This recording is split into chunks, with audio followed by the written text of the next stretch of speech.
There's huge chunks of metal pieces in there, so. Alright everyone, this is RJ with Slow Movement. So messed up the audio on this clip, but the K20 you see in front of you with me and Chris standing next to it, basically we are going to be tearing this motor down so I can have it and drop it into my Civic and we can start the all-wheel drive build. So we're going to kind of give you a brief overview of what the motor looks like in its current condition and then start the teardown from there.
There are definitely metal pieces in there, as you can see. Chris is picking them up. There's huge chunks of metal pieces in there, so yeah, it's definitely a bearing or something like that. So we're gonna just keep digging, see what else we find.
So we got the entire motor taken apart, minus the head. The head still needs the valve springs and all that stuff taken out of it, but that's the only thing left.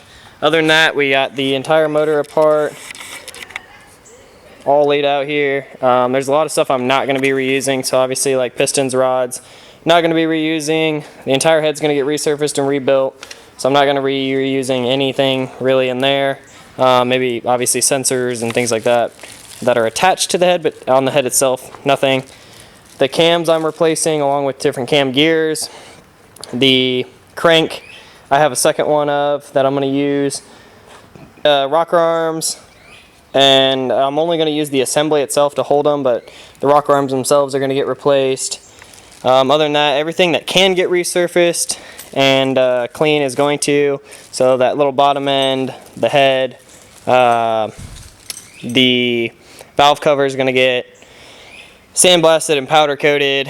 The bottom end itself over there is going to get sleeved. I haven't the rest new internals for that, you know, rods, pistons, seals, all that good jazz. So we have that. Right now Chris is labeling all the small parts that we took out. That way nothing gets lost or anything like that. Gonna do new head hardware, basically new hardware throughout the entire motor, unless I have a problem finding it or it's stupid expensive. But at this point we're already kind of in it.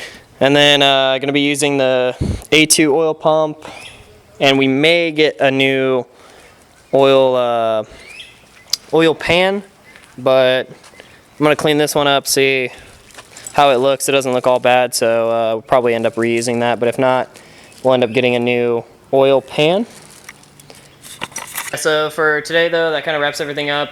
For this episode, we're going to clean up the huge mess we made, because when we flipped the motor over, we thought all the oil was out of it and been drained out of it, but we made a huge mess on Chris's floor, so we're going to clean that up.